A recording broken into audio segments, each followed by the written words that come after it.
Hello everyone, returning back now to updates from the last video, which was an introduction to this campaign. I am, well, I've vassalized the Besho, minimal losses, not really much to write home about.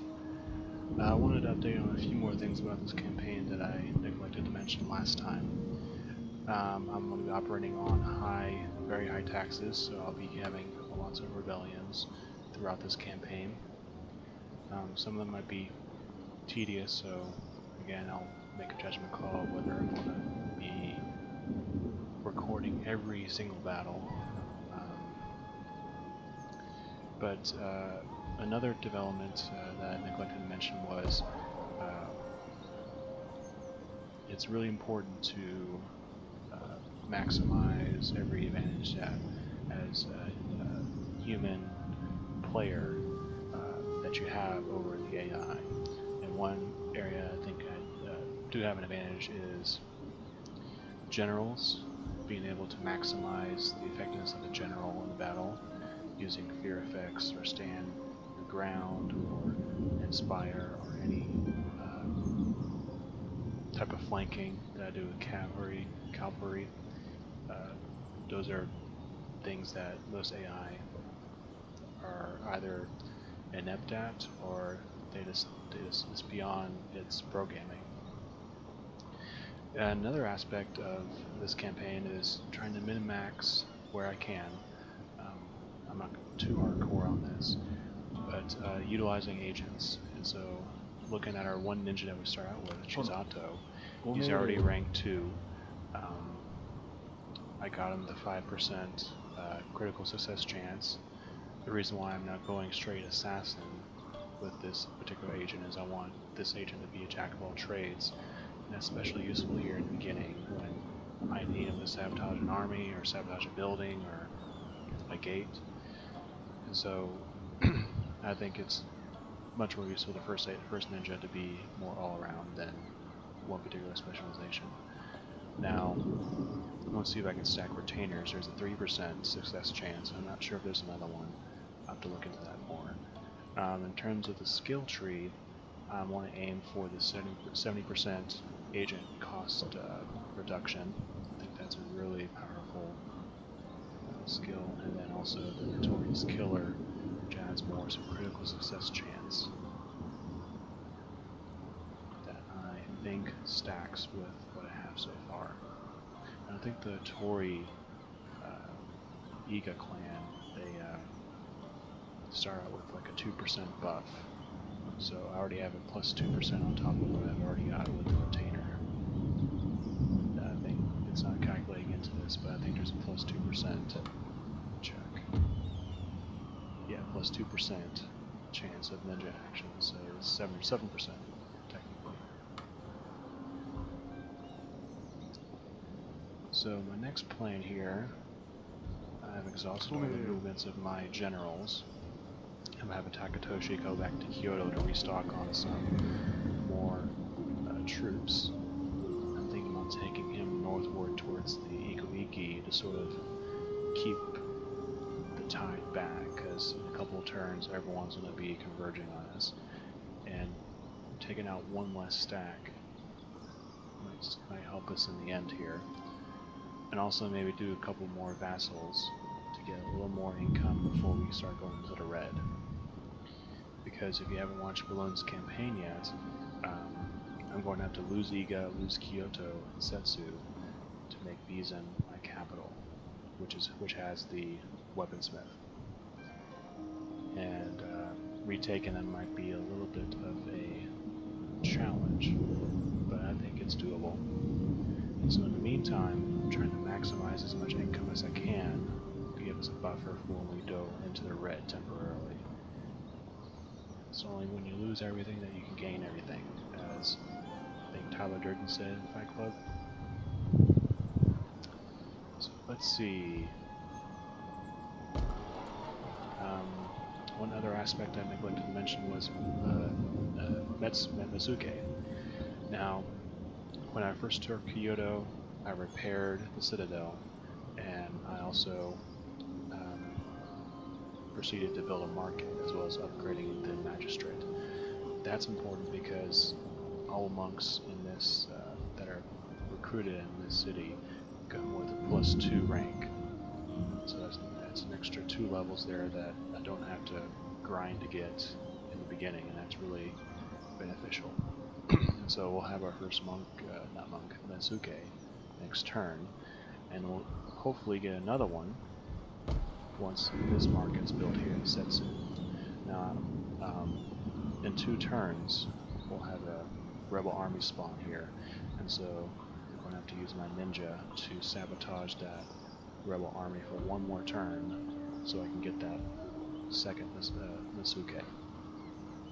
But overall, everything's going to plan. I'm recruiting a few ships here, Okubais, because in 2 turns we're going to get the Nisan Maru and Great Guard and 2 Yari Cav, as we're going to return from the Hattori clan to the Hattori shogunate for a very brief time, and then we'll have to lose it all and then gain it all back. And then on it'll be a struggle to fight against everyone. As you all know, with Rome Divide, it is quite the opposite of a dog-eat-dog. Pretty much everyone bands together to fight you.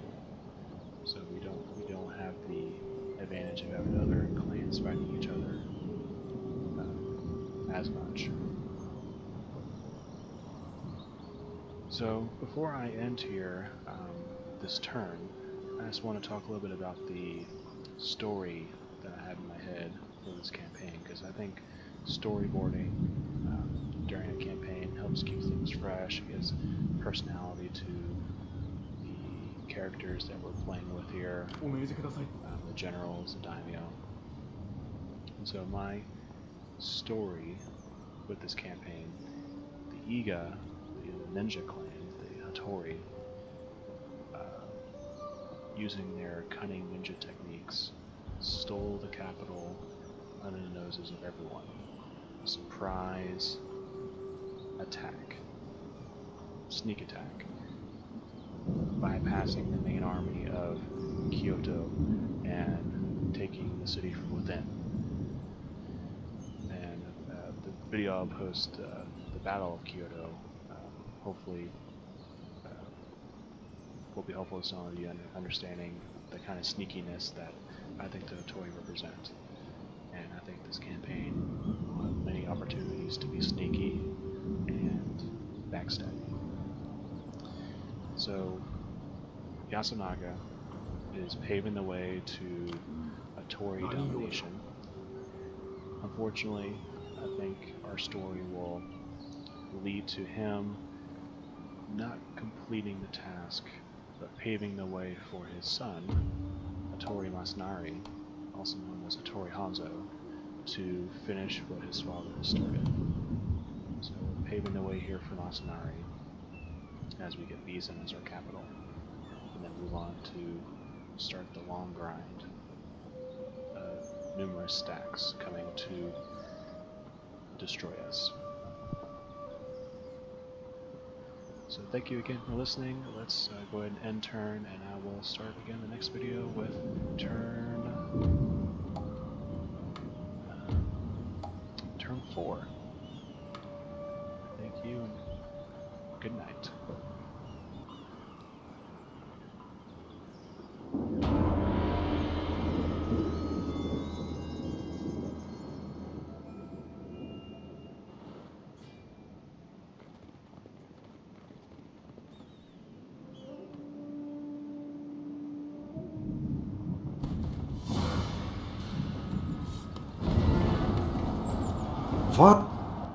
Fast moving, this small ship carrier.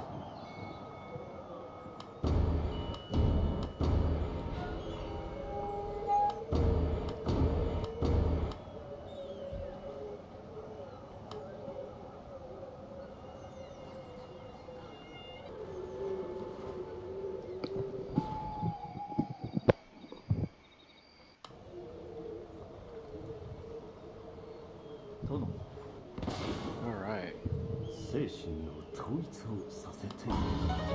And he has leveled up.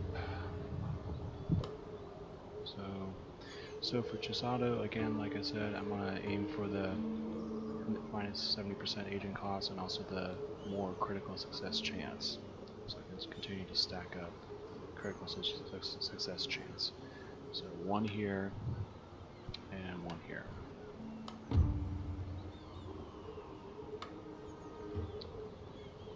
And let's see. Yeah, so Naga is going to continue his march. We're going to pounce on bees in here next turn.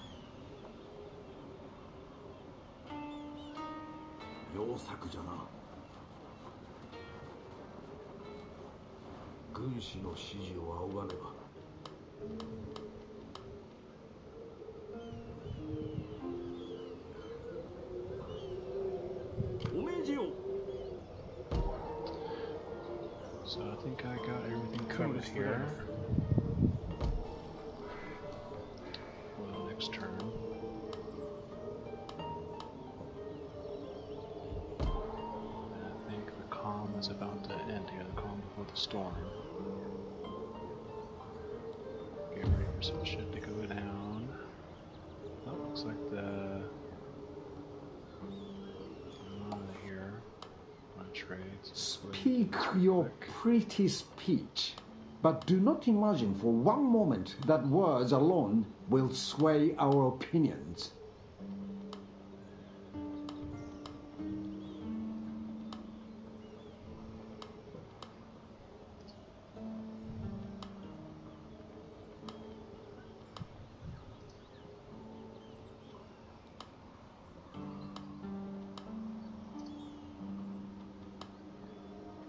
Trying to get every single Koku I can, because you never know when it will count. Alright.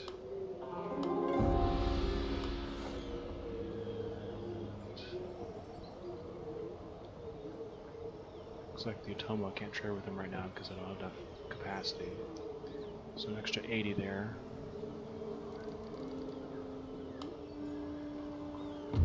Let's check here, see. Is there anything else I can do?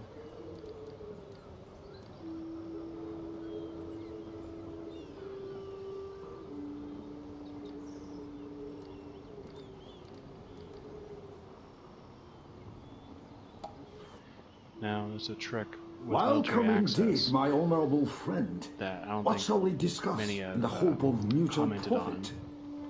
It's using military access to get a little extra money per turn. So you see here, I gave the Susui access for 20 turns, and at one turn it has transpired. And so giving them that extra turn back, most of the time they're willing to pay a little bit. Sometimes it's 100, sometimes 200.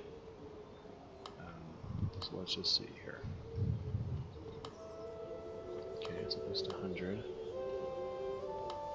200. I'm liking this.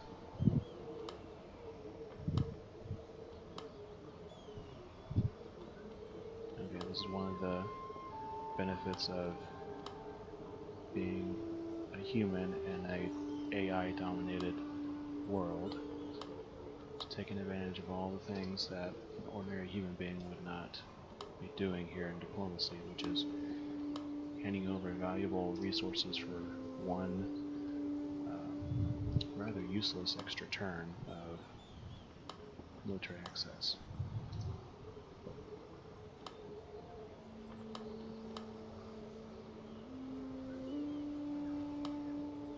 $292 is the secret number. Alright.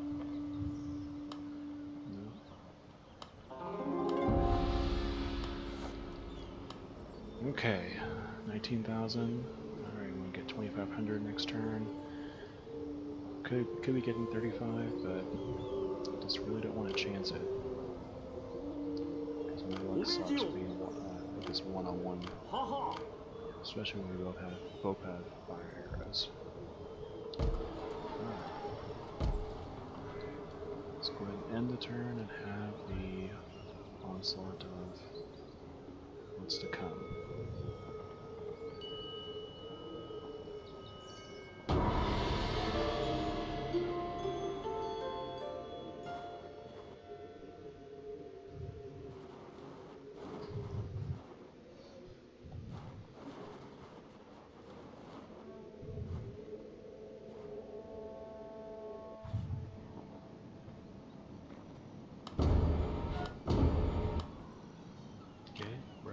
spawned.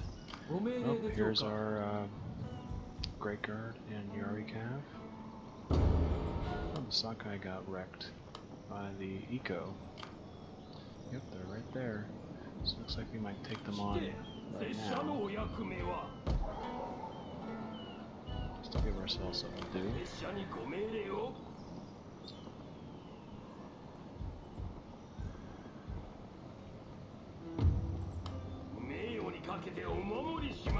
Move him here because Kyo doesn't be taken next turn. So I'm going to try to allow it.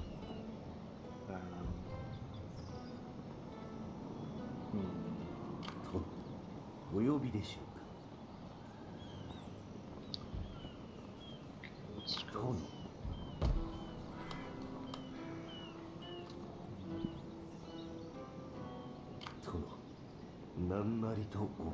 go.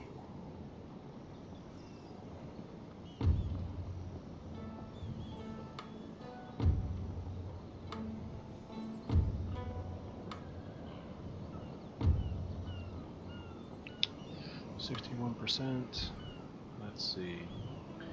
First, let's declare war on the Urakami. That's something I have to do. Speak your insolence!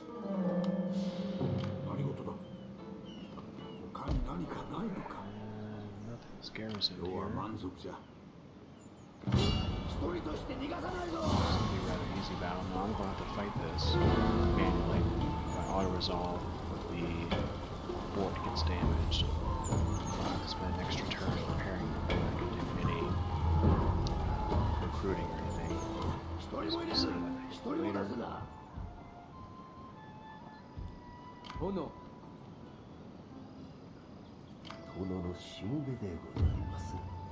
Sabotage his army. Also, to give us one extra turn here to finish our market to get an extra Basuke.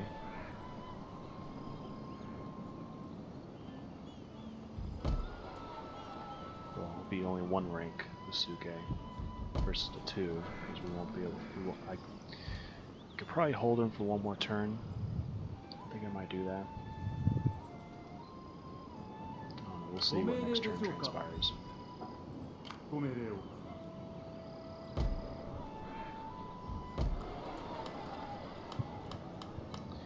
Looks like I didn't save my action earlier, so I lost out on a few Yari Ashikaru. It's not the end of the world. Alright, let's go ahead and take out this guy here. Looks like we captured him good. And we have one more here to recruit. Let's go ahead and repair all these.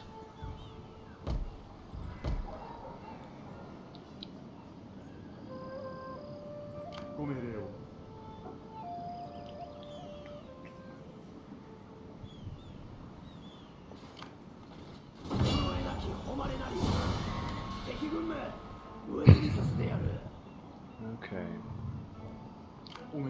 Takatoshi.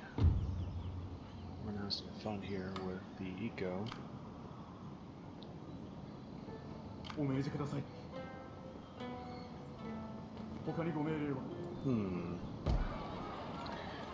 I might just borrow from Balloon's trick here and use the good old take the fort and wipe out the army that's joining in on it.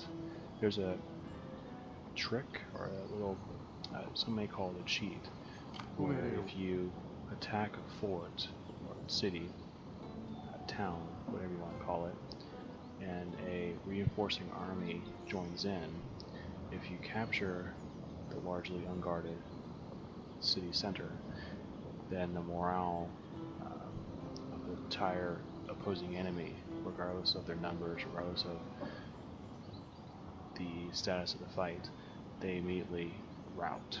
It's an auto rout when you capture the city center. And the Hattori, given that we have Kisho training, we can have closer access to the city walls.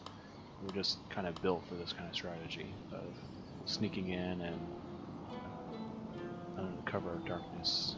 If you want to have that imagery, and sort of just backstab people like that. And that's kind of the appeal of doing that kind of strategy, because it fits the theme of the Hattori. When you think about the Oda, you think about the hordes of stacks that the Oda can have due to their buffs that they have to the Ashigaru units. Think of the Takeda, you think of the Cav superiority. The Hattori have the ninja and the ninja ways of not using brute force, but using a little bit of cunning and strategy. So it looks like I'm going to do that. Let's go ahead and sneak around here and see what happens. Yep. Looks like he's pulled in here. So we'll fight this another time as well. Let's take a look at what else is left here. I'm working on ninjutsu mastery here. Again, once we get Bizan, we'll start building the chain up to get ninjas. So I think ninjas in this campaign would really have a lot of different strategies to make good content in this campaign. Alright, let's see.